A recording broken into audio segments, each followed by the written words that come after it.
많이 웃겼구나. 안녕하세요, 선생님.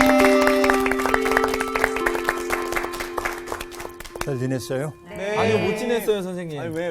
네. 잠은 배울 생각이 잠이 안 와서. 저는 자, 연기가 라임이 어색했어.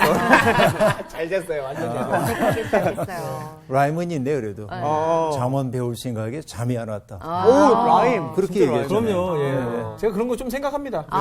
노래 만드는 사람이라서.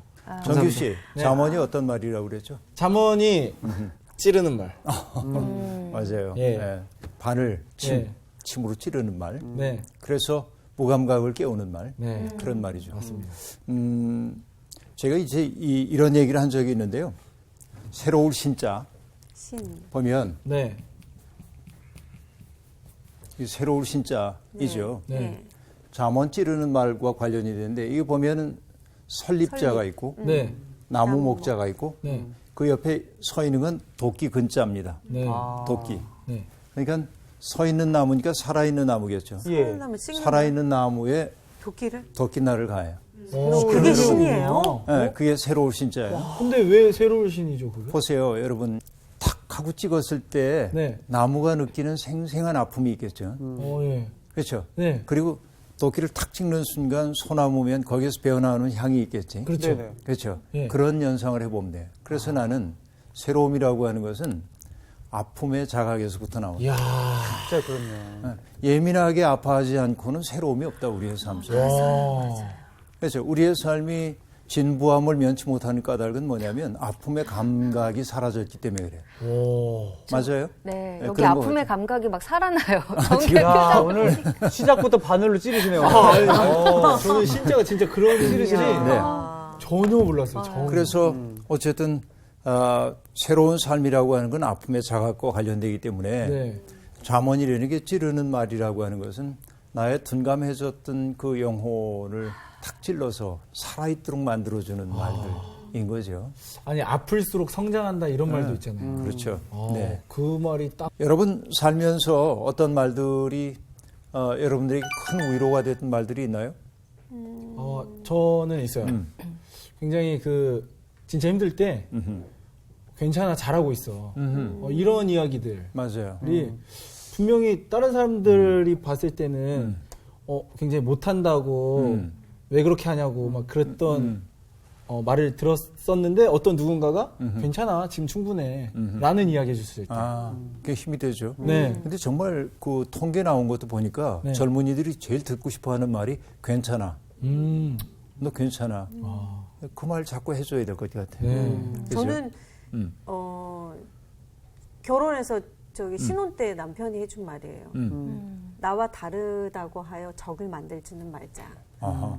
라는 얘기를 어. 했었어요. 적을 많이 만들었나 봐요.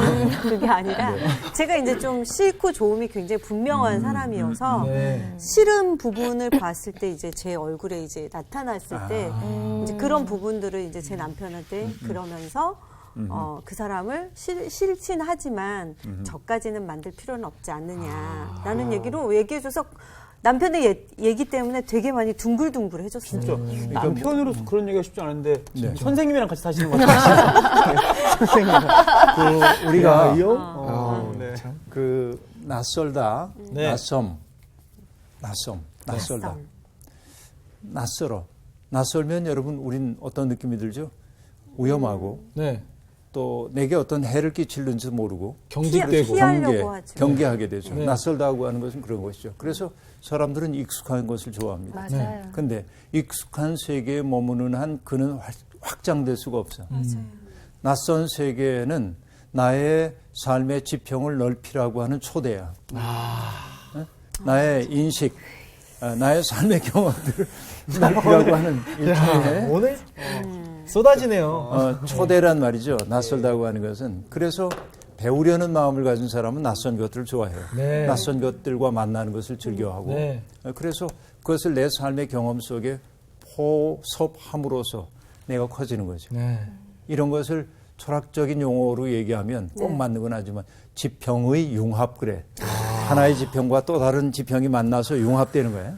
그래서 커지는 거예요. 네. 네. 아무튼 우리가 잠언을 공부하는 거 그런 세계 맛보기 위함입니다. 네. 자, 오늘 이제 본문으로 들어가는 첫 시간이네요. 예, 예. 네. 오늘은 길게 공부할 수가 없어서 잠언 1장 네. 1절부터 7절까지 공부를 해볼게요. 네. 오늘 수업 잠언 2강 잠언을 읽어야 하는 이유. 우리 요한 씨가 한번 예, 예. 낭독해 주겠어요? 네. 고맙습니다. 다윗의 아들 이스라엘 왕 솔로몬의 잠언이라. 이는 지혜와 훈계를 알게 하며 명철의 말씀을 깨닫게 하며 지혜롭게 공의롭게 정의롭게 정직하게 행할 일에 대하여 훈계를 받게 하며 어리석은 자를 슬기롭게 하며 젊은 자에게 지식과 근신함을 주기 위한 것이니 지혜 있는 자는 듣고 학식이 더할 것이요 명철한 자는 지략을 얻을 것이라. 잠언과 비유와 지혜 있는 자의 말과 그 오묘한 말을 깨달으리라. 여호와를 경외하는 것이 지식의 근본이거늘 미련한 자는 지혜와 훈계를 멸시하느니라. 고맙습니다. 지난 시간에 우리가 그 끝부분에 네. 1장 1절에 대한 이야기를 했는데 네. 이게 이제 잠언 전체의 표제어라고 얘기할 수 있겠어요. 네. 기억나요? 네. 어떻게 얘기됐었죠? 다윗의 아들 이스라엘 왕 네. 솔로몬의 잠언 이렇게 돼 있었죠. 네. 이것은 이 글의 저자가 누구인지를 밝혀주기 위한 동기보다는 네.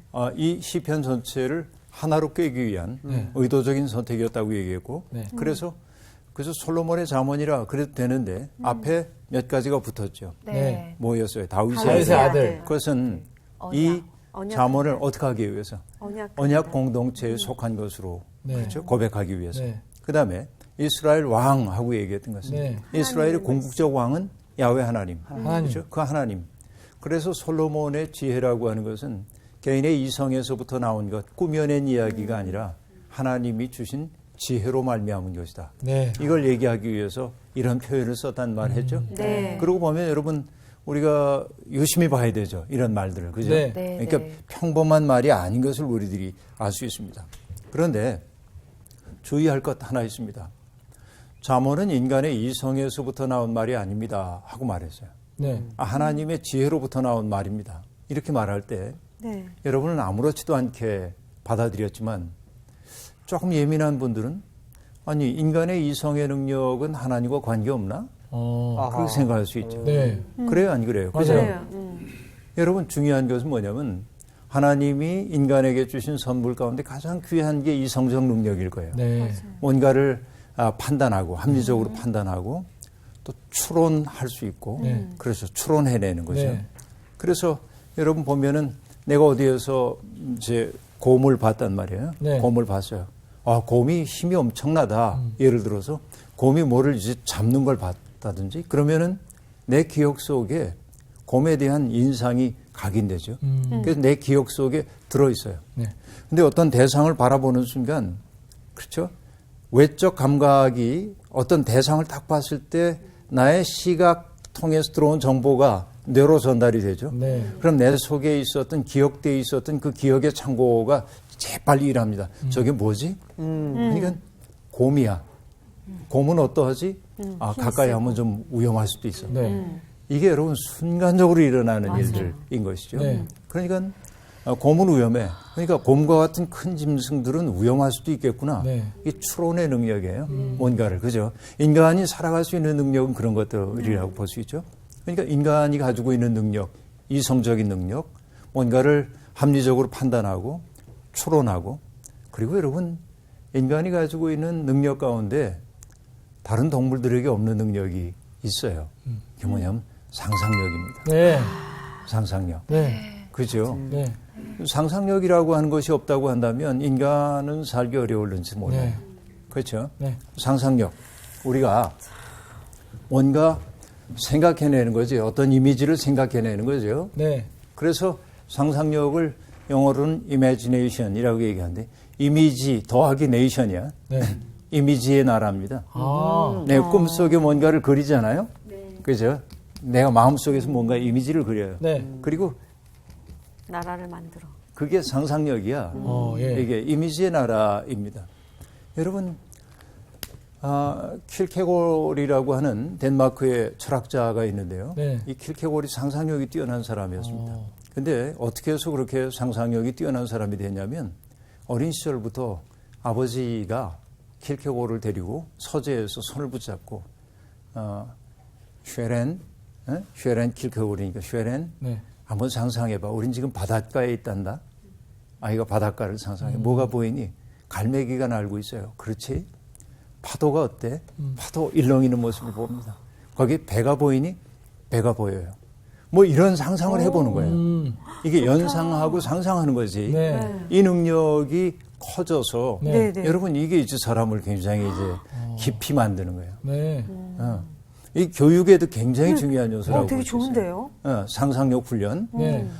저는 상상력 훈련 못지않게 뭔가를 묘사하는 능력을 이제 아이들에게 키워줘라 하는 얘기를 하는데 네. 예컨대 내가 이거 하나를 딱 들고 아이에게 묘사해보라고 얘기하는 거예요. 이게 뭐지? 그러면 이거 매직펜이에요. 그렇게 얘기하겠죠. 네. 아이들이. 네네. 아니 그거 말고 형태를 한번 얘기해봐. 그러면 애가 고심할 거예요. 네. 이게 어떤 모양으로 되어 있는데 길쭉하다. 그리고 또 원통형으로 되어 있다. 네. 거기에 뭐 초록색으로 뭐가 있다. 온갖 거. 자세하게 보고 그것을 묘사해 봄을 통해서 사물을 머릿속에 그려보는 거죠. 프랑크라고 하는 사람은 그런 얘기를 했습니다. 사람이 그려보지 않은 것은 아는 게 아니래요. 정말로 그래요. 네. 난 그림을 못 그려요. 그래서 나는 뭘로 그리냐면 말로 그려요. 이것도 중요해요. 맞아요. 네. 이게 그죠? 네. 그려보지 않으면 몰라요. 말로라도 네. 이런 것입니다.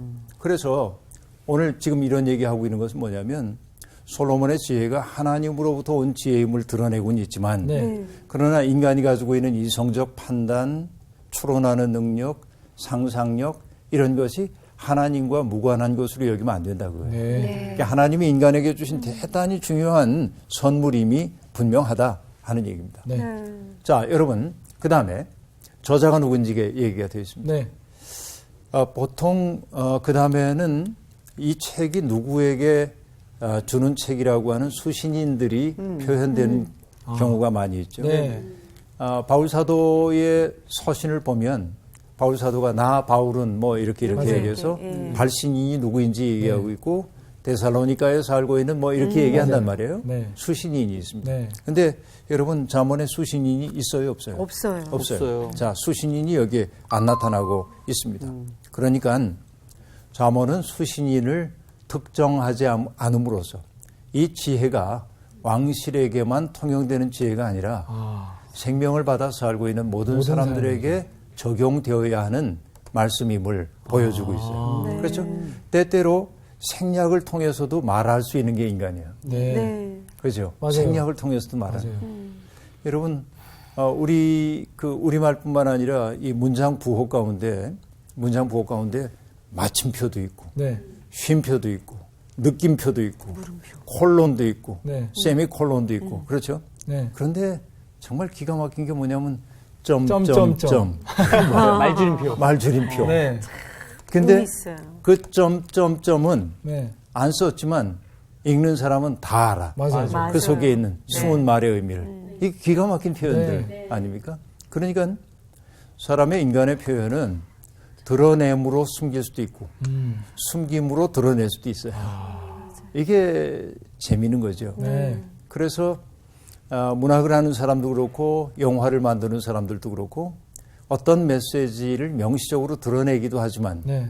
때때로 메시지를 숨겨두기도 합니다. 그래서 그것을 누군가가 찾는 거죠. 근데 어떤 경우도 있냐면 소설가나 작가, 소설가뿐만 아니라 작가나 영화 감독이 자기가 의도하지 않았는데 다른 사람들에 의해서 발견되는 메시지도 있습니다. 그렇죠. 그런 게 있어요. 맞아요. 이게 이제 굉장히 중요한 겁니다. 네. 시인이나 소설가들은 문학 비평가들이 비평 작업을 한 것을 보면 내 속에 그런 게 있었나요? 이렇게. 왜냐하면 네. 내가 알고 다 이런 표현한 거. 것이 아니기 때문에 네. 누군가가 봐줘야 돼요. 네. 누군가가 봐준 내 모습이 정확할 수 있어요. 네. 때때로. 나는 너무 익숙하기 때문에 나에 대해서 알지 못하는 거죠. 네. 그렇게 얘기할 수 있겠습니다. 자, 그러면 어쨌든 1장 1절이 표제어라고 한다면 2절과 3절은 잠언의 목적을 보여주고 있는데요. 미란 씨 한번 읽어주세요. 2절, 3절. 이는 지혜와 훈계를 알게 하며 명철의 말씀을 깨닫게 하며 지혜롭게 공의롭게 정의롭게 정직하게 행한 일에 대하여 훈계를 받게 하며. 네. 2절과 3절이 결국 잠언이 서술되고 있는 목적을 우리에게 보여주고 있거든요. 네. 그렇죠. 보면 지혜와 훈계를 알게 하며, 그리고 여러분 지혜란 말과 훈계란 말이 반복되고 있음을 알 수 있습니다. 네. 지혜는 혹마, 여러분 아는 대로 그 혹마라고 하는 단어인데요. 핵심어라고 얘기할 수 있는데 지혜 그러면 우리가 대개는 어떤 거로 생각하죠? 그 사람 지혜로워 네. 하고 얘기하죠. 네. 그 사람이 지식 있는 사람이야. 이 말은 좀 다르죠. 그렇죠. 그렇죠. 지식은 똑똑함. 암과 관련이 돼. 식은 아는 것과 관련돼. 어떤 사람이 지식인이냐면 많이 배운 사람입니다. 네. 그런데 지식인이라고 해서 많이 배운 사람이 다 지식인은 아닙니다. 장폴 사르트르라고 하는 분이 지식인론을 얘기를 하는데 네. 어떤 사람이 지식인이냐면 많이 배웠는데 그것을 자기가 가지고 있는 것이 아니라 아름다운 세상을 만들기 위해 사회적 자산으로 만들 수 있는 사람이 지식인이에요. 나 혼자 똑똑한 사람은 참된 의미의 지식인이라고 얘기할 수 없는 거죠. 네. 이게 굉장히 중요한 부분이에요. 그런데 학력이 높지 않은 사람들, 그러니까 배움의 기회가 없었던 사람들을 지식인이라고 얘기하기는 좀 어려워요. 네. 요즘은 우리가 뭐라고 얘기하죠? 무슨 창의적 지식인 이런 얘기들도 하긴 합니다만 그런데 우리는 때때로 저 같은 경우 대학을 나왔는데 초등학교 문턱에도 못 가본 할머니가 하는 말씀이 나를 탁 칠 때가 있죠. 네. 그게 어떤 말씀들이에요? 지혜의 말씀들이에요. 네. 그런 것들이. 그죠? 네. 그래서 지혜는 굉장히 심오한 뜻을 내장하고 있는 것처럼 보이지만 대개 혹마라고 하는 이 지혜는 실용적인 지혜를 뜻할 때가 많습니다. 관념적이지 않아요. 네. 추상적이거나 관념적이지 않다 하는 얘기입니다. 네. 그래서 하나님이 어떤 사람에게 지혜를 주시면 어떤 일이 벌어지냐면 부살렐 오홀리압 같은 사람에게 하나님이 지혜와 총명을 주시거든요. 그랬더니 뭐예요? 회막을 만드는 데 필요한 온갖 것들을 다 만들 수 있는 능력이 생겨나요. 실용적 지혜입니다. 네. 그렇죠? 지혜는 그런 거라고 얘기할 수 있습니다.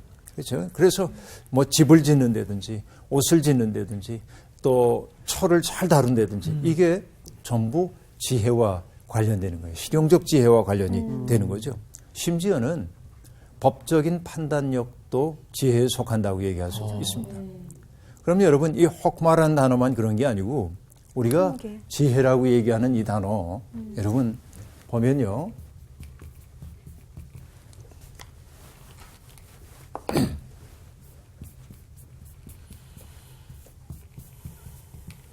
지혜라고 쓴단 말이에요. 이렇게. 근데 이 지자를 보면 이 글자가 있죠. 네.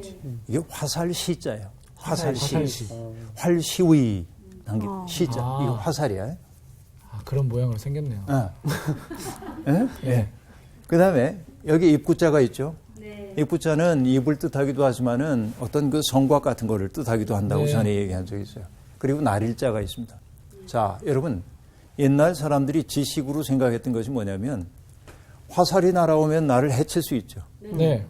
그래서 뭔가를 통해서 탁 바라보면서 낮에 화살이 날아오지 않는가 생각하면서 나를 지켜낼 수 있는 능력이 지야. 보호의 어떤 차원이에요. 일단 그다음에 해라고 하는 것은 이건 이제 풀을 베 놓은 모양을 뜻합니다. 풀을 베 놓은 거예요, 이게. 그리고 이것은 엮는 거예요. 그래서 여러분 위에 마음심자 위에는 이것도 해자인데 빗자루를 뜻하는 해자이기도 해요. 빗자루 모양의 살별을 뜻하기도 합니다. 해성 그럴 때. 네. 그 살별을 뜻하기도 해요.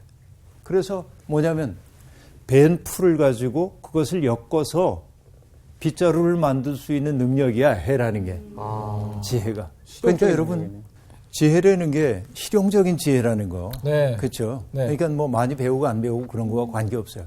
그래서 이 지혜는 모든 사람들에게 다 적용될 수 있는 것들임을 보여주고 있죠. 네. 이게 중요해요. 그런데 그게 지혜인데 네. 네.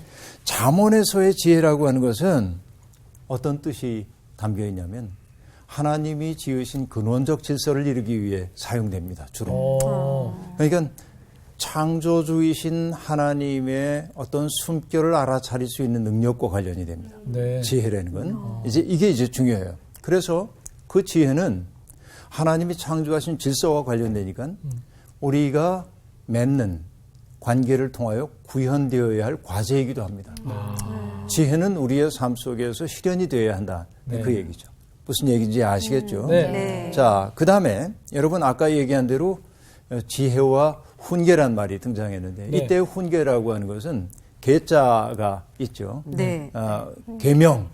우리들이 이제 그 꼭 지켜야 하는 것들을 계명이라고 네. 얘기하죠. 말씀. 훈계는 뭐와 관련이 있냐면 책망하고 바로 잡는 거. 꾸짖음과 관련이 되는 말이라고 볼 수 있어요. 네. 징계하는 거예요. 징계하는 거. 그래서 잠언에 보면 23장에 그런 말 나오거든요.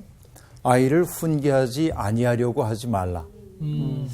채찍으로 그를 때릴지라도 그가 죽지 아니하리라. 이렇게 말하고 이거 무슨 얘기예요? 이게 이제 이게 훈계예요. 여러분 이 지혜와 훈계, 지혜는 그렇게 생활에 필요한 지혜를 뜻하고 물론 이제 하나님이 만드신 세상의 질서를 알아차리는 능력, 그것을 내 삶 속에 구현할 수 있는 실천적 능력을 뜻하고 네. 훈계는 그 삶으로 가지 않으려는 인간의 버릇 때문에 그쪽으로 되돌려 놓기 위해서 때때로 꾸짖기도 하고 징계하기도 하는 게 훈계인 거죠. 네. 그래요. 그래서 이렇게 얘기하고 있습니다. 지혜와 훈계를 알게 하며 명철의 말씀을 깨닫게 하며 여러분 명철이라는 건 어떤 사물에 대한 분별력과 핵심을 간파하는 능력을 얘기하는 거죠. 근데 이것은 사물의 어떤 핵심을 간파하는 능력은 외부로부터 주어지는 것이기도 하지만 네. 내 속에 이미 깃들어 있기도 합니다. 그렇죠? 근데 아까도 얘기한 대로 둔감해지고 네. 무감각해짐으로 가려져 있어요. 근데 하나님의 말씀이 탁 건드릴 때 네. 그게 깨달아지는 거예요. 그 말씀을 깨닫게 될 때 지혜와 훈계를 알게 되고 명철한 말씀을 깨닫게 될 때 어떤 삶이 가능합니까? 지혜로운 삶, 공의로운 삶, 정의로운 삶, 정직한 삶에 대해서 배우게 된다. 지혜롭다는 것은 분별력이 있다는 얘기예요. 네. 통찰력이 있다는 얘기예요. 또 공의롭다고 하는 것은 뭐냐면 체다카입니다. 내가 어떤 사람 미란 씨의 고통스러운 모습을 보고 함께 마음 아파할 수 있는 마음이에요. 그래서 이것을 정의는 정의인데 뭐라고 얘기하냐면 회복적 정의 그래서. 왜냐하면 살다 보니까 미란 씨하고 정규 씨하고 똑같이 출발했는데 미란 씨가 좀 뒤처졌어. 네. 예컨대. 그러니까 보통은 세상은 뭡니까? 정규 씨가 능력이 있네. 네. 미란 씨는 좀 부족하네. 그러죠. 근데 최다카를 가지고 있는 사람은 어떻게 하냐면 얼마나 힘들까. 그래서 그 사람이 일어설 수 있도록 뭔가를 도와주는 능력이 공의로움이에요. 그러니까 이 지혜의 능력, 훈계의 말씀을 가지고 우리들이 지향해야 할 삶은 그런 삶입니다. 네. 그 다음에 여기에서 얘기되고 있는 게 뭡니까? 정의롭게 정의. 살게 한다. 정의롭게. 이것은 미슈팟. 그러니까 재판관이 법을 따라서 올바르게 판단한 것을 얘기하죠. 그러니까 좌우로 치우치지 않고 가는 능력입니다. 이걸 우리에게 준다는 거죠. 네. 그 다음에 정직하게 행할 일. 그러니까 여러분 삐뚤삐뚤 가는 게 아니고 곧은 길. 네. 어떻게 하면 우리가 올곧은 삶을 살 수 있을까를 가르치는 것이다 하고 말합니다. 그러면 여러분 이제 그 다음에 나오는 얘기는요. 잠언이 어떤 유익이 있는지에 대한 얘기인데요. 4절부터 6절까지를 정규 씨가 한번 읽어주세요. 네. 어리석은 자를 슬기롭게 하며 젊은 자에게 지식과 근신함을 주기 위한 것이니 지혜 있는 자는 듣고 학식이 더할 것이요 명철한 자는 지략을 얻을 것이라. 잠언과 비유와 지혜 있는 자의 말과 그 오묘한 말을 깨달으리라. 네, 고맙습니다. 정규 씨가 아주 톤을 높여가지고 낭독해 주니까 새로운 느낌이 드네요. 아주 똘똘해 보이는데요. 그렇죠. 뭔가 지금 조금 지혜와 아니, 어떤 공의와 추억 속에 철이가 나오는 거야. 네. 이게 이제 잠언이 어떤 유익이 있는지를 보여주고 있는데 네. 처음에 4절에 얘기되고 있는 게 뭐죠? 어리석은 어리석은 사람을 자를 슬기롭게 한다. 여러분 어리석은 사람은요. 네. 어떤 사람일까요? 쉽게 얘기하면 경험이 많지 않아서 미숙한 사람 네. 얘기합니다. 이게 꼭 그 말인지는 제가 모르겠으나 네. 어리석다라는 말을 나는 이렇게 이해를 해요. 그죠? 이거를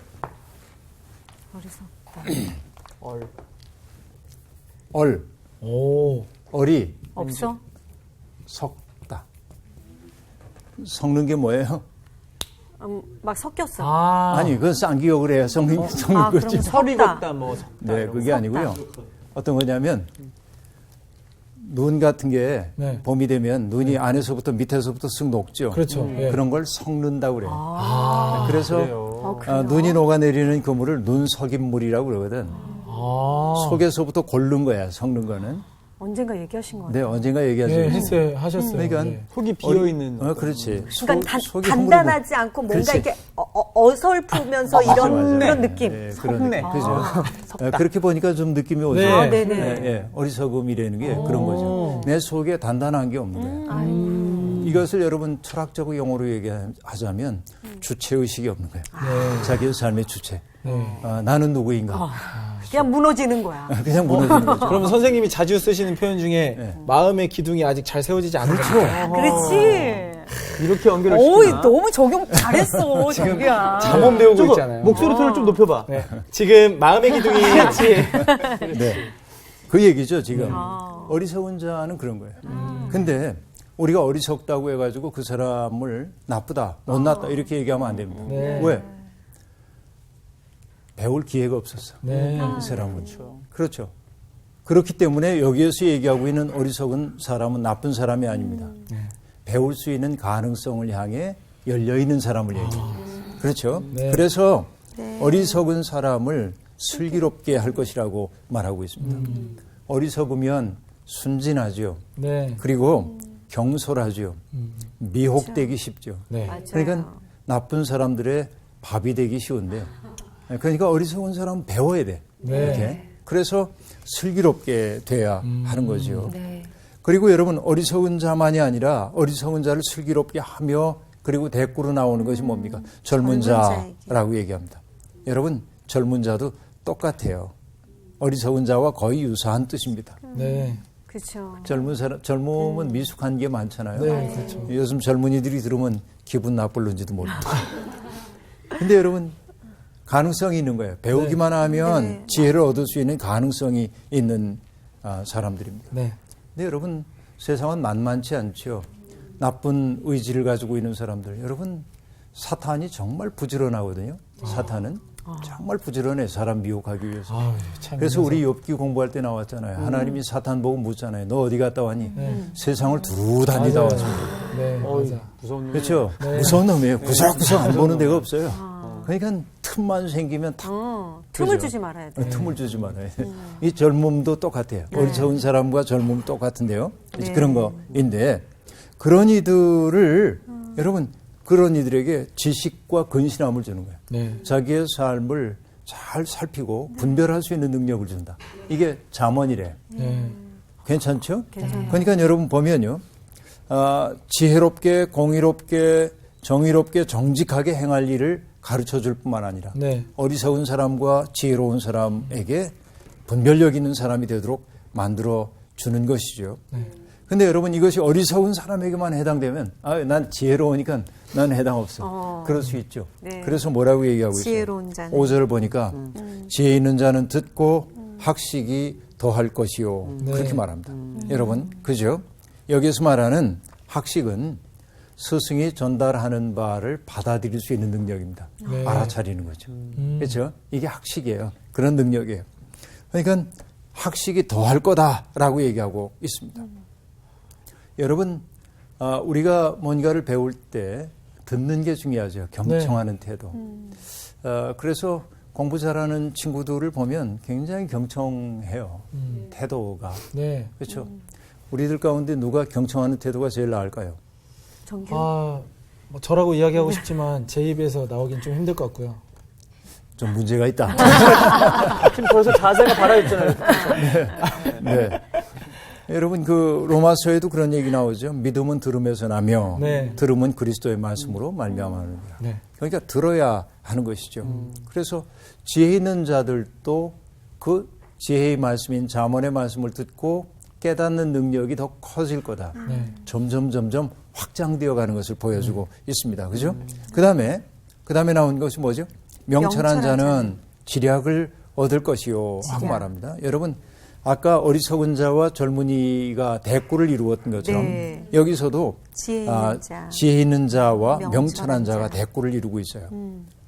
명철한 자는 지략을 얻을 것이라고 얘기하네요. 네. 근데 지략이라고 번역되어 있는 단어는요. 네. 히브리어로 줄을 끌다 하는 히브리어 어간을 가지고 있습니다. 네. 거기에서 나온 말이에요. 그래서 지략이라고 하는 게 뭐냐면 인생이라는 여정에서 방향키를 잘 조정해서 성공적으로 이끌려가는 것을 뜻해요. 네. 이게 이제 지략이에요.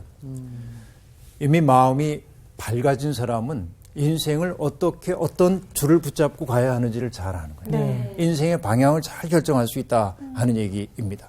그렇죠? 그래서 이 잠언의 말씀에는 잠언은 알다시피 찌르는 말이에요. 네. 그렇죠? 그 다음에 비유와 하고 얘기했어요. 비유라고 하는 거 여러분 어떤 것이죠? 비유를 뜻하는 헬라어는 파라볼레라고 하는 말인데 뭘 팔겠다 하는 얘기가 아니고 파라볼레라고 하는 말인데 이거 선생님이 영어는- 말씀하니까 재밌네. 네. 아, 진짜 훅 찔렸네요. 방금. 패러볼. 영어로는 그렇게 얘기하죠. 네. 파라볼레라고 하는 것은 곁에 놓다. 아. 이런 얘기입니다. 여러분, 예를 들어서 뭐 내가 잘생겼어요, 못생겼어요 하고 물어보면 여러분 대답하기 쉽지가 않습니다. 왜냐하면 잘생기셨어요. 못생긴 사람 옆에 있으면 잘생겨 보이고 장동건 옆에 있으면 못생겨 보이고 그렇죠. 옆에 있으면은 드러나는 거야. 네. 실상이. 키가 커요 작아요 하면 여러분 객관적으로 나보고 작다고 하는지 모르지만 키가 나보다 작은 사람 옆에 있으면 난 큰 사람이야. 네. 당신이에요. 그 얘기지. 비유라고 하는 것은 곁에 놓음으로 비교가 되고 있는 것의 실체를 드러내주는 역할을 하는 거예요. 아. 그렇죠? 예수님이 비유의 대가시죠. 그렇죠. 그렇죠? 하나님 나라는 이와 같아. 네. 하면서 온갖 이야기를 다 들려주셨죠. 그런 거예요. 준거점을 줌으로써 대상을 바로 보도록 하는 게 비유입니다. 그렇죠? 그리고 뭐라고 얘기하냐면 지혜 있는 자의 말도 깨달아야 하고요. 오묘한 말을 깨달아라 하고 얘기합니다. 여러분 오묘한 말이라고 하는 건요. 어떤 걸까요? 쉽게 얘기할게요. 수수께끼입니다. 오. 수수께끼. 수수께끼 같은 거예요. 수수께끼 같은 말을 어떻게 깨달으죠? 삼손의 수수께끼 있잖아요. 가장 강한 것이 가장 달콤한 거 나오고 이런 수수께끼들이 있죠. 사자에게서 꿀을 따먹어가지고 이 솔로몬의 수수께끼이죠. 이런 것들 있습니다. 네. 또 여러분 보면 솔로몬이 지혜의 임금아니에요. 네. 솔로몬을 찾아왔던 여왕이 있었죠. 스바의 여왕. 네. 그렇죠. 그 스바의 여왕이 왜 왔어요? 뭔가 질문해가지고 시험해 보기 위해서 왔습니다. 얼마나 근데 솔로몬은 스바 여왕의 질문에 대해서 답을 잘했죠. 그렇죠? 정말 지혜로운 사람이다 하는 말을 들었어요. 이런 것들입니다. 그러니까 지혜의 말을 들음으로써 이런 것들을 우리들이 알게 될 거라고 얘기합니다. 이런 삶에 우리가 풍요로운 이제 자산을 갖고 가게 될 거라고 얘기하고 있어요. 네. 자, 그러면 여러분 이제 가장 중요한 대목이죠. 1장 7절 나온 씨가 한번 낭독해 주세요. 여호와를 경외하는 것이 지식의 근본이거늘 미련한 자는 지혜와 훈계를 멸시하느니라. 네. 이 대목이 전에 말씀드린 대로 잠언 전체 표라고 얘기했죠. 네. 여호와 경외라고 하는 것은 무엇이었어요? 여호와가 압도적으로 힘이 나보다 크기 때문에 그 앞에 굴욕적으로 머리를 숙이는 것이 아니지요. 네. 그렇죠? 그 크신 하나님이 이 낮고 낮은 땅을 살피신다고 하는 그 사랑. 네. 그렇죠? 어미하시지만 영광스러운 존재이지만 끝없이 당신을 우리에게 선물로 주시는 그 하나님의 사랑. 그것 때문에 그 크신 분 앞에 나를 낮출 수밖에 없는 마음이 경외하는 마음이라고 얘기하겠죠. 네. 그렇죠. 그래서 하나님을 경외한다고 하는 것은 어떤 뜻일까요? 하나님의 지혜를 인정하는 것이고요. 하나님의 섭리 속에 나를 맞추는 거예요. 네. 자, 그래서 여러분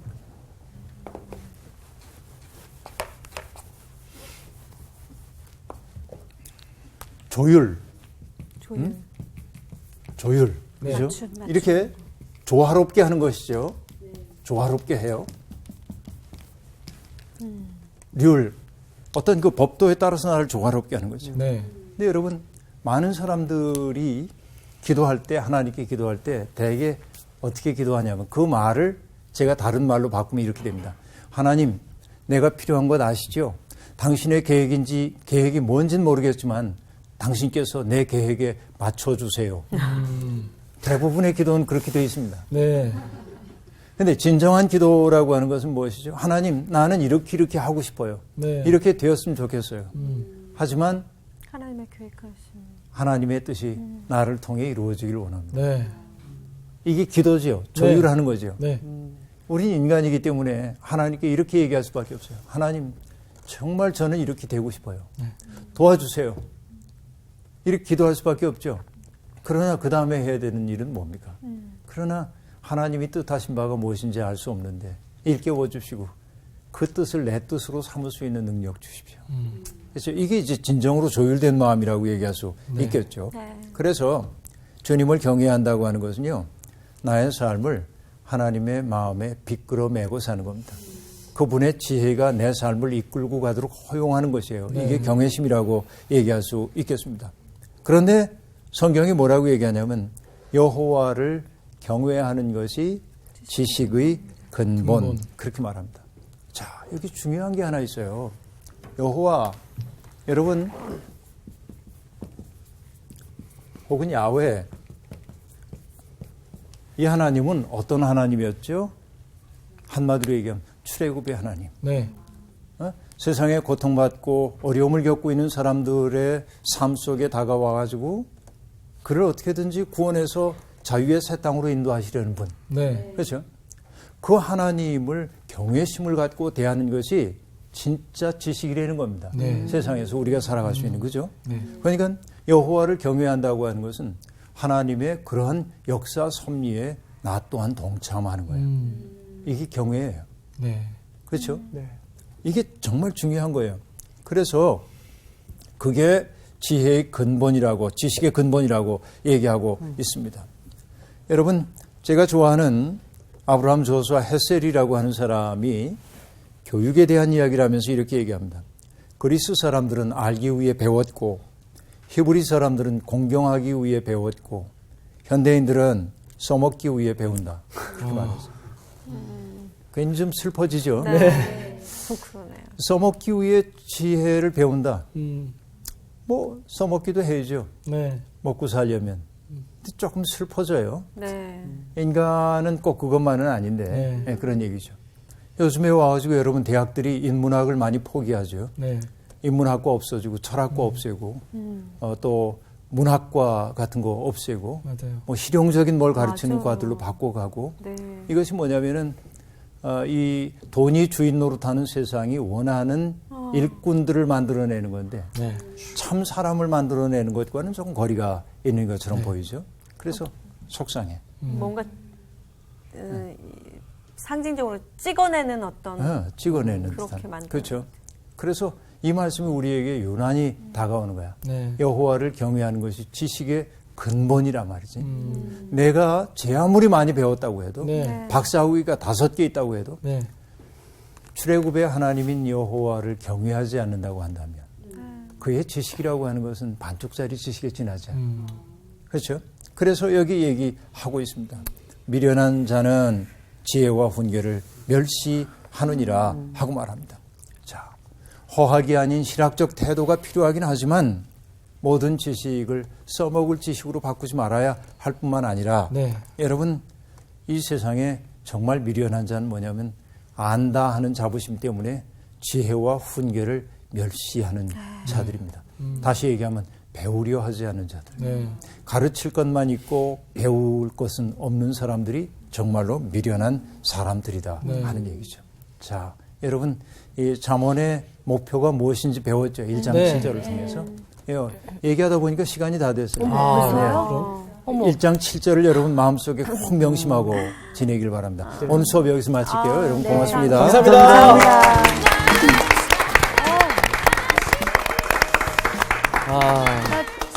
시간이 가는 줄 몰랐어. 이 누나 진짜 몰랐네. 왜 이렇게 짧았지, 오늘? 그러니까 진짜 푹 빠져 있었나 보네. 어리석었기 때문에 정말 이 지혜와 훈계 말씀을 정말 사모해야겠다.